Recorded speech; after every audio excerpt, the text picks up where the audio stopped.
में कौन लोग जाते हैं? माँ नहीं मात पिता नहीं देवा, साधुन कर करवा साधुन सन करवा वहीं सेवा, जिनके यह आचरण भवानी, ते जानो निश्चर सब प्राणी। जो व्यक्ति जैसे बहुएं हैं, सास की सेवा नहीं करती जी। अब ये जब सास की सेवा नहीं करती, गिलास और पानी नहीं देती, तो ये बहुएं जब मरेंगी तो चुड़ैल बनेंगी। तो ये सब बहुएं चुड़ैल बनेंगी। तो जो सेवा नहीं करेंगी सास की, पति की सेवा नहीं करना, सास की सेवा नहीं करना, अब सोचो कि वो खुशबू उसने ड्रम में पैक कर दी अपने पति को मार मूर के। अब जब पति को ड्रम में पैक करेंगी तो बनेंगी क्या? कोई सावित्री तो बनेगी नहीं, चुड़ैल ही बनेंगी। मुस्कान था गुरुजी मेरठ से। मुस्कान। अच्छा मुस्कान, सॉरी मुस्कान, जो भी नाम था बहन का, मुस्कान जो भी नाम था ठीक है। लेकिन आप यदि सेवा नहीं करते, अपने पति को ड्रम में पैक करते हैं, आप अपने सास को प्रति गलत भाव रखते हैं, तो फिर बेटा भी जो अपने बाप की सेवा नहीं करता, माँ की सेवा नहीं करता, और जो बड़ों का आदर सम्मान नहीं करता, गलत काम करता, ये सब मर के क्या धुंधकारी प्रेत क्यों बना? माँ को मारता था, पिता को मारता था, तो क्या बना? प्रेत बना। तो जो पुरुष अपने माँ बाप का आदर सम्मान नहीं करता, बड़ों का सम्मान नहीं करता, वो सब प्रेत योनि में ही जाते हैं। जी। मेरा एक और सवाल गुरुजी, जो रात में शादियां होती हैं, क्या वो शास्त्रोक्त अनुचित है? नहीं, उचित है। उचित है। रात्रि को भी शादियां होती हैं, दिन में भी शादियां होती नहीं, हैं। कुछ लोग बोलते हैं कि रात में फेरे नहीं लिए जाते, मतलब ऐसी कोई विधा नहीं है? अधिकांश फेरे का ना मुहूर्त सुबह का होता है, भोर का 4 बजे ब्रह्म मुहूर्त पे। तो प्रातः काल की जो बेला है वो बड़ी पावन बेला है, उस बेला में मुहूर्त होते हैं। तो ब्राह्मण आचार्य जो भी करते हैं वो मुहूर्त पे ही काम करते हैं। और जब विवाह की तिथि निकाली जाती है तो वो है एक लग्न मुहूर्त निकाला जाता है फेरे का, तो वो फेरा बिल्कुल टाइम पे ही होता है। रात्रि के फेरे नहीं होते, रात्रि मतलब सुबह टाइम फेरे होते हैं। तो वो विवाह ना अपने मुहूर्त पे रहता है। कुछ लोग जो जैसे जिनको हम बदलना भी चाहें, हमारे परिकर में, हमारे साथ में, और वो ना बदले, मतलब जिनका चाल चलन सही ना हो, जैसे अभिषेक हो, मिट्ठल हो, और हम उन्हें समझाते भी हैं, तो क्या ऐसे लोगों का साथ छोड़ दें या उनको साथ रखें? वो बदलते ही नहीं, मैं बहुत कोशिश करता हूँ उनको बदलने की। नहीं, बदलाव तो जरूरी है। हर व्यक्ति को अपने स्वभाव को बदल लेना चाहिए। यदि गलत रास्ते पर कोई है तो उसे सही रास्ते पर आना चाहिए, और बदलाव तो जरूरी है, प्रकृति का नियम है, समय के साथ सबको बदलना चाहिए। हम और आप देखो, जब समय था तो हम लोग साइकिल पर चलते थे जी, साइकिल का टाइम था, उसके पहले बैलगाड़ी का टाइम था, उसके बाद फिर मोटरसाइकिल का टाइम। तो हमने सबने अपने आप को अपडेट किया कि नहीं? हम लोग बैलगाड़ी से साइकिल में आए, साइकिल से मोटरसाइकिल में आए, मोटरसाइकिल से कार में आए, फिर आदमी उड़ने भी लगा, एरोप्लेन आ गई। तो समय के साथ परिवर्तन तो प्रकृति का नियम ही है, तो बदलाव जरूरी है। जी, मेरा आखिरी सवाल है, किसी ने मुझसे पूछा था वास्तविक धन क्या है? जब आवे संतोष धन सब धन धूरी समान। वास्तविक धन तो है संतोष, और वास्तविक धन है हमारो धन राधा श्री राधा श्री राधा पायो जी मैंने राम रतन धन पायो। वास्तविक धन तो भगवान का नाम ही है, भगवान ही सबसे बड़े धन है। बहुत अच्छे आपने जवाब दिए गुरुजी, प्रणाम। खुश रहिए। राधे राधे गुरुजी। जी चरण स्पर्श। जी, खुश रहिए। गुरुजी मेरा प्रश्न नहीं है, गुरुजी मैं प्रश्न नहीं कर रही हूँ, मैं आपसे विनती कर रही हूँ कि मेरा 8 साल का बेटा है, मुझे भी भागवत ये सब करवाना है, और मैं 2 बार गई भी आपके वहाँ गौरी गोपाल आश्रम, पर मुझे वहाँ मिल नहीं पाया कोई कि मतलब मैं जाके ये प्रश्न रख पाऊँ। अभी मिल गए, बताओ। जी गुरुजी अभी मिल गए हम, आपको बताओ क्या प्रश्न है? हाँ, तो यही प्रश्न है, मुझे अपने बेटे को भी वहीं भेजना है पढ़ाई करने संस्कृत। अच्छा, ठीक है, तो वो कार्यालय में बात कर लीजिए। जी गुरुजी। जी, और प्रश्न किसका है? हाथ उठाओ, वो देखो वहाँ भैया बात करेंगे। कोटि कोटि प्रणाम गुरुजी। जी, मैं वृंदावन भी गई थी आपसे, लेकिन प्रश्नोत्तरी के समय नहीं मिल पाई थी। बताओ। जी, मेरा प्रश्न ये है कि गुरु दीक्षा लेना है जैसे, तो कहते हैं गुरु जी के चरण घर पे नहीं स्पर्श न हो तो उन्हें पुण्य नहीं मिलता है। नहीं, पुण्य तो मिलता है। गुरु जी जो आज्ञा करते हैं, जो मंत्र देते हैं, देखो मूल है मंत्र जी। मंत्र जब मिलता है, मीराबाई क्या बोली? वस्तु अमोलक दी मेरे सतगुरु, करी कृपा अपनायो, पायो जी मैंने राम रतन धन पायो। जी। तो मेरे गुरु ने मुझे अनमोल वस्तु दी। जी। अब गुरु जी घर आ जाएं अच्छी बात है, पर नहीं आए तो कोई बात नहीं, कोई अनुकूल हो टाइम उनको तो आएंगे, नहीं होगा तो फिर कोई बात नहीं, आप जुड़े रहिए। गुरु नहीं आ पाते आपके पास तो आप जाइए ना गुरु के पास। जी एक ही बात है, हम आपके पास आए आप हमारे पास आए, जी बात एक ही है। इसलिए गुरु जी होते हैं व्यस्त, जी हजारों काम होते हैं, सबके पास जाना संभव नहीं होता। जी इसलिए कहते हैं ना गुरु पूर्णिमा आए तो फिर गुरु जी से मिलने जाना चाहिए। जी साल में एक बार, जरूरी नहीं है गुरु पूर्णिमा, कभी भी साल में मिल आओ। जी। जब से मैंने आपकी भागवत सुनी मैं आपके ही बिल्कुल वो हो गई हूँ। मेरे को सारा मन तन मतलब मेरे को जो मैं सोची अभी प्रश्नोत्तरी में मेरे को नहीं लग रहा था कि मैं आपसे के दर्शन कर पाऊंगी, लेकिन भगवान ने चाहा, ठाकुर जी चाहे तो मैंने आपको कोटि कोटि प्रणाम। खुश रहिए। राधे राधे गुरु जी। राधे राधे। राधे राधे महाराज जी, जी आपके चरणों में मेरा कोटि कोटि प्रणाम। खुश रहिए। मेरा ये प्रश्न है कि हम आपके जैसे कैसे बन सकते हैं? और अच्छी बनिए हमसे, हमारे जैसे क्यों बनना है, हमसे भी बहुत अच्छी बनिए। आप पहले आपके जैसे बन जाएं। तो आप बस बन जाएंगे, अभी भी तो आप अच्छे हैं, कौन से बुरे हैं। मेरा दूसरा प्रश्न ये है कि महाराज जी जैसे अपन ने सुना है कि 4 युग होते हैं, सतयुग, त्रेता और कलयुग। तो जो लोग मृत्यु के बाद भी अच्छे कर्म नहीं करते हैं, पाप ही करते हैं, तो उनको दूसरी बार जन्म लेना पड़ता है। तो अगर कोई कलयुग के अंत तक सिर्फ पाप ही करता है और वो अच्छे पुण्य करके नहीं मोक्ष प्राप्त नहीं करता है तो उसका क्या होगा फिर? इस मानव शरीर का उद्देश्य है मोक्ष पाना, ठीक है। जो नहीं पाता वो फिर 84 के चक्कर में भटकता रहता है। पाप करने का फल है दुख, पुण्य करने का फल है सुख। जो व्यक्ति जो जस करहि सो तस फल चाखा, जो व्यक्ति जैसा कर्म करता है, पाप करेगा तो फल पाप का पाएगा, पुण्य करेगा तो फल पुण्य का पाएगा। तो यहाँ संसार में ईश्वर का देखो, आदमी कितना भी भ्रष्टाचार में लिप्त हो जाए पर ईश्वर का न्याय बिल्कुल पारदर्शी है। ईश्वर का अपना बिल्कुल डंका बजता है, किसी को कौड़ी कम नहीं देता, किसी को दमड़ी ज़्यादा। समझदार तो चुप रह जाता, मूर्ख शोर मचाता, मेरे मालिक की दुकान में सब लोगों का खाता। तो ईश्वर की अदालत जो है ना वो बिल्कुल ठीक ठीक चलती है। क्या राजा क्या संत गृहस्थी, क्या राजा क्या रानी, इन प्रभु की पुस्तक में लिखी है सबकी कर्म कहानी।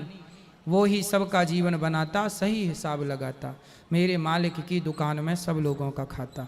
तो ईश्वर की अदालत में तो जो जैसा रावण ने गलत किया भोगा, दुर्योधन ने गलत किया भोगा, जिसने गलत किया सब ने पाया। अच्छा कर्म करो बस। आपको श्रेष्ठ कौन बनाएगा? आपके श्रेष्ठ कर्म, आपके श्रेष्ठ विचार, जो आप सोचते हैं, जो गलत थॉट आए ना, गलत विचार आए, उन्हें डिलीट मारो, अच्छे विचारों को आगे बढ़ाओ, तब आप बहुत योग्य बनेंगे, श्रेष्ठ बनेंगे। ठीक है, वहाँ ले जाना बेटा, पीछे भैया बात करेंगे। आपको बात करने को बात करा दो, फिर पीछे भैया को। गुरुजी राधे राधे जी, आपके चरणों में कोटि कोटि नमन। खुश रहिए। गुरुजी आपकी कथा टीवी पर सुनते बहुत अच्छी लगती, हम रोज सुनते हैं। अब सामने से सुनना चाहते थे। प्रश्न कोई नहीं, कुछ देना चाहते आपको। क्या? ये लॉकेट है। कथा सामने से भी आज हो रही, आज थे कथा में? आज कथा में हम सुबह आपसे मिलने भी आए हाँ कथा हाँ, में। आज थे, आपको रोज रहना है। जी ठीक, राधे कल राधे। भी, परसों भी, नरसों भी। पीछे ले जाओ, बैठिए।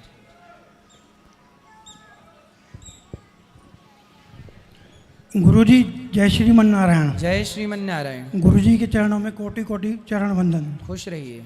गुरुजी आपने बताया भी रिमझा स्कूल के लिए स्कूल बनवाना चाहते हैं, उसके लिए मैं एक गुल्लक लाया हूँ, वाह वो स्कूल के लिए देना चाहता हूँ। वाह, ये पहला दान है आपका स्कूल के लिए, तालियां बजाइए इनके लिए। ये गौरी गोपाल जो गुरुकुल यहाँ स्कूल बनेगा उसके लिए पहला सहयोग देखो इनका। जी गुरुजी मैं कटनी से हूँ, कटनी से। ये हमारी धर्मपत्नी है और ये हमारी बहू, वो हमारा पोता। हम आपके डेली सत्संग सुनते हैं, ऐसा कोई दिन नहीं है जो आपका सत्संग न सुने। सुबह 4 बजे भी नींद खुलती है तो आपका चैनल चलाते हैं इशारा, और एक 6 बजे चलता है दंगल 2। जी जी। और दोपहर में चलता है साधना। आपके इतने हम हो गए हैं, कुछ कह नहीं सकते। खुश रहिए। अभी हम वृंदावन भी आए थे 2 सितंबर को, 2 सितंबर से 8 सितंबर वहीं रहे थे, दोनों आए थे। वहाँ हमारी प्रश्नोत्तरी में भाग लिया था। जी जी जी। और एक सवाल और है गुरुजी, आप बोलते हो भाई किसी का 1 रुपया भी खाओगे तो अगले जन्म में कुत्ता बनना पड़ेगा। बिल्कुल। जैसे हम हमारी इच्छा सही है, किसी का हम पैसा ले रहे हैं और उसको हम नहीं चुका पा रहे हैं तो उसका क्या फ़र्क? चुकाने का पूरा प्रयास करिए, चुकाइए, क्यों नहीं चुकेगा, जी बिल्कुल चुकाइए। मरने की, देखो आप नहीं चुका पाए तो आपका बेटा चुकाए। नियम तो कहता है कि पिता का कर्जा पुत्र चुकाए, पिता नहीं चुका पाए तो पुत्र को चुका देना चाहिए, यही धर्म है। जी। ऐसा सवाल आपका कोई? देखो ये कटनी से आ रहे हैं कथा सुनने, रोज आइएगा, बिल्कुल रोज आऊँगा गुरुजी, मैं तो आऊँगा रोज, पर और कोई आए या ना आए। बिल्कुल सब आएंगे। गुरुजी राधे राधे। जी गुरुजी हम ऐसे पति से धन्य हैं, ये आप उनके बहुत अच्छे शिष्य बन चुके हैं जब से आपका सत्संग सुने हैं। जी मुझे भी एक खुशी हुई है, मैं आपसे मिलने वृंदावन भी आई थी, फिर यहाँ भी लेके आए हैं, और आपका सत्संग सुनने में अच्छा लग रहा है। खुश रहिए। राधे राधे। राधे राधे। थोड़ा और पीछे हो जाओ। हाँ राधे राधे मामा जी। राधे राधे। मेरा प्रश्न यह है कि जब हम दुर्गा चालीसा पढ़ते हैं तो उसमें एक लाइन आती है, धरा रूप नरसिंह को अम्बा, प्रगट भई फाड़ कर खम्बा। ठीक तो है। जब नारायण जी ने नरसिंह अवतार लिया था तो ऐसा दुर्गा चालीसा में क्यों लिखा है कि धारा रूप नरसिंह को अम्बा? ऐसा है कि भगवान के राम जन्म के हेतु अनेका, एक ते अधिक एक ते एका। भगवान के अवतार लेने के बहुत सारे कारण होते हैं। पहले आपको एक चीज़ क्लियर समझ लेनी चाहिए कि जो दुर्गा हैं, हमारे यहाँ 5 की उपासना होती है, जिसे पंचदेव उपासना कहते हैं।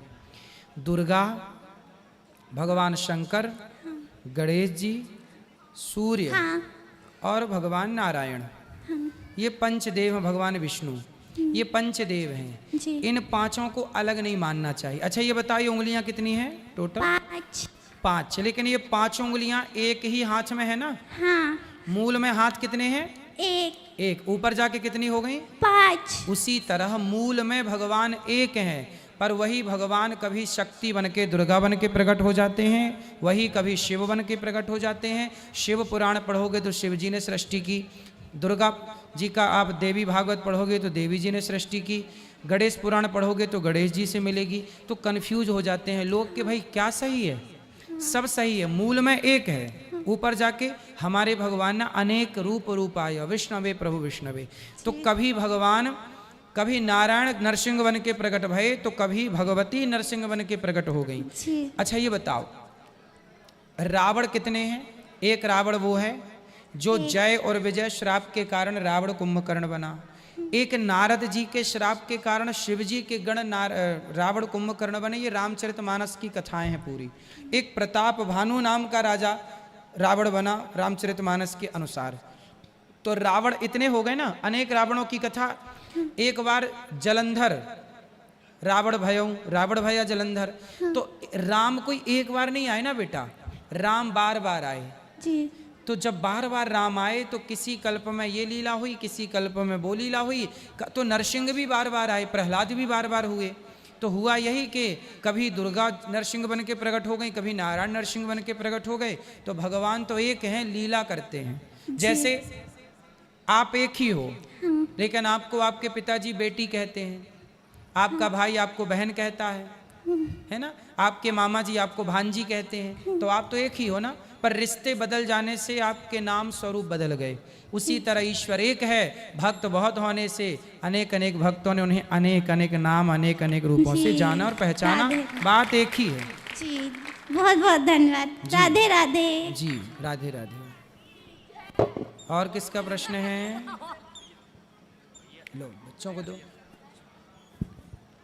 राधे राधे गुरुजी। जी जी जी मेरा ये प्रश्न है कि हमें टीवियों में दिखाया जाता है कि सबरी ने भगवान राम को बेर खिलाए थे। ठीक है। बट रामचरितमानस और रामायण में बेर का कोई वर्णन नहीं है, वहाँ कंदमूल फल कहा गया है। तो ये सही। बेर शब्द कहाँ से आया? आपने कितनी रामायण पढ़ी है? रामचरितमानस और रामायण देखा है उसमें। केवल 2। हाँ। आनंद रामायण पढ़ी है? नहीं आध्यात्म रामायण पढ़ी है आपने? नहीं। रामचरित सत कोटि अपारा, करोड़ों रामायण हैं। जी। अभी मैंने थोड़ी देर पहले उस बच्ची को क्या बताया कि राम कई बार आए, कई रावण हुए ना, तो कई बार राम आए, तो किसी कल्प में कंद मूल फल खिलाने की कथा है, तो किसी कल्प में जूठे बेर खिलाने की कथा है। इन रामायणों में नहीं है, पर अन्य किसी रामायण में ये उल्लेख है। बहुत सारी रामायण है ना, तो अनेक अनेक रामायणों में ये उल्लेख मिलता है, इसलिए ये बात कहेगी। कोई भी बात यूं ही नहीं है। अच्छा, तो अनेक बार राम हुए, तो कभी राम ने कंद मूल फल खाया, शबरी वही है तो कभी उसने जूठे बेर खवाए। शबरी का स्थान बदल जाता है, मतलब आज ये शबरी बनी तो कल कोई पुण्यात्मा महिला वो शबरी बन जाएंगी। राम वही हैं, पर बाकी पात्र जैसे रावण बदल गए ऐसे शबरी भी बदलती रहती है। तो ऐसा कोई ग्रंथ वो है स्पेसिफिक रामायण जिसमें बेर का वर्णन हो? हाँ है, मैं आपको बता दूंगा, ढूंढ जी। के देख के बता दूंगा कि कहाँ पर है। जी अन्य रामायणों में खूब खूब वर्णन है। जी, धन्यवाद। जी राधे राधे महाराज जी। जी जी जी। मेरा ये प्रश्न है कि मेहनत प्रारब्ध के अधीन होती है कि मेहनत करने से सब कुछ मिल जाता है? मेहनत करने से ही सब कुछ मिलता है, भाग्य और प्रारब्ध के भरोसे ना बैठो। है सब चीज़ें, भाग्य भी प्रारब्ध भी अपना काम करता है, पर उन सबसे ऊपर है आपका कर्म। आप जितना श्रेष्ठ कर्म करते हैं ना, उतना श्रेष्ठ फल मिलता है। कर्म से ही प्रारब्ध बनता है। कर्म के 3 रूप हैं, संचित, क्रियमाण और प्रारब्ध। जो आप कर रहे हैं वो क्रियमाण है, करके जो इकट्ठा कर लिया वो संचित है, वही जो वापस मिलेगा उसी को प्रारब्ध कहते हैं, उसी को भाग्य कहते हैं। इसलिए मूल में है कर्म। तू कर्म करता चला। अर्जुन को क्या कह रहे हैं? तू कर्म कर, बस कर। तू क्या कर रहा है? अच्छा कर, बाकी फल मैं देने बैठा हूँ, तू कर, बस तू मेहनत और कर। जैसे प्रेमानंद जी महाराज कहते हैं कि भजन करने से सब कुछ प्राप्त हो जाता है, तो सब कुछ प्राप्त हो जाएगा भजन करने से? क्यों नहीं मिल जाएगा? मीराबाई को भजन करने से क्या नहीं मिल गए? लेकिन बात यह है ना, जो भजन करने वाले होते हैं उन्हें सब मिलता है तो वो कुछ लेते ही नहीं। हनुमान जी ने क्या लिया? हनुमान जी को सोचो, विभीषण को लंका का राजा बना दिया, सुग्रीव को किष्किंधा का राजा बना दिया राम ने। हनुमान जी मांगते तो ब्रह्मलोक दे सकते थे, हनुमान जी मांगते तो क्या नहीं देते। लेकिन हनुमान जी ने कहा मुझे तो अपने चरणों की सेवा दो, राम द्वारे तुम रखवारे। राम के द्वार पे बैठे हैं हनुमान जी, चाहते तो क्या नहीं मांग लेते। भक्त को कुछ चाहिए ही नहीं ना, बात तो ये है। मिल तो सब जाए। हनुमान जी को क्या मिला? अष्ट सिद्धि नवनिधि के दाता। अष्ट सिद्धियां, जिन सिद्धियों के पीछे आदमी घूमता है वो सिद्धियां हनुमान जी के आगे पीछे हाथ जोड़े खड़ी हैं। चारों युग पर ताप तुम्हारा, चारों युगों पर हनुमान जी की जय जयकार है। लेकिन वो हनुमान जी कहाँ है? आपने कभी राम जी के मंदिर में देखा होगा जी, कैसे बैठे हैं हनुमान जी राम जी के मंदिर में? चरणों में ऐसे ऐसे देखो, ऐसे ऐसे हाथ जोड़े हैं। जरा जोड़ो हाथ अपने आप लोग और सिर झुकाओ। सोचिए इतने बड़े हनुमान जी ऐसे बैठे, ऐसे। धन्य है हनुमान जी, इतने बड़े हनुमान जी, इतने बड़े हनुमान जी, ज्ञानी नामाग्रगण्यम। वो हनुमान जी ऐसे इतने सरल कैसे हो सकता है कोई? महाराज जी मेरा एक और प्रश्न है। बात समझ में आई? जी समझ में आ गई। ठीक है। जैसे प्रेमानंद जी महाराज कहते हैं सिर्फ राधा राधा जपो, कृष्ण का नाम क्यों नहीं लेते हैं? बेटा कृष्ण भी कहते हैं, कृष्ण भी जपते हैं सब। आप लोग पूरी बात समझते नहीं ना, इसलिए अधूरा ज्ञान किसी काम का नहीं है। राधा कृष्ण दोनों तत्व एक ही हैं, इन्हें 2 तत्व मत कहो। जो राधा है वही कृष्ण है, जो कृष्ण है वही राधा है। वो कृष्ण भी कहते हैं, पर आप लोग पूरा सत्संग सुनो तो पूरी बात नहीं। समझ। प्रेमानंद जी महाराज को मैं रोज सुनता हूँ। हाँ, तो वो कृष्ण भी कहते हैं। नहीं, सबसे ज्यादा राधा राधा कहते हैं। सबसे ज्यादा राधा कहते हैं, ठीक है ना। तो राधा कहने में बुराई क्या है? क्या बुराई है? राधा ही राधा बोलो। आप राधा मत बोलो, बोलो आधार। आधार आधार आधार आधार आधार आधार आधार आधार आधार राधा। सृष्टि का आधार ही राधा है। जब आप आधार कहोगे तो राधा शब्द अपने आप प्रकट हो जाएगा, क्योंकि आधार राधा ही है। इसलिए राधा कहो और चाहे कृष्ण कहो, राधा के चरण दबाते हैं श्री कृष्ण। राधा रानी की क्या दबाते हैं? चरण। चरण। फिर इसलिए जो राधा नाम न हो तो रस राज विचारो रो तो, ना हो तो कृष्ण अवतार जपे जा राधे राधे। राधा वल्लभेली सरकार रटे जा राधे राधे। तो राधा है तो ना कृष्ण है, इसलिए पहले राधा आई फिर कृष्ण आए। राधा जी बड़ी हैं श्री कृष्ण से। जी महाराज जी, राधे राधे जी।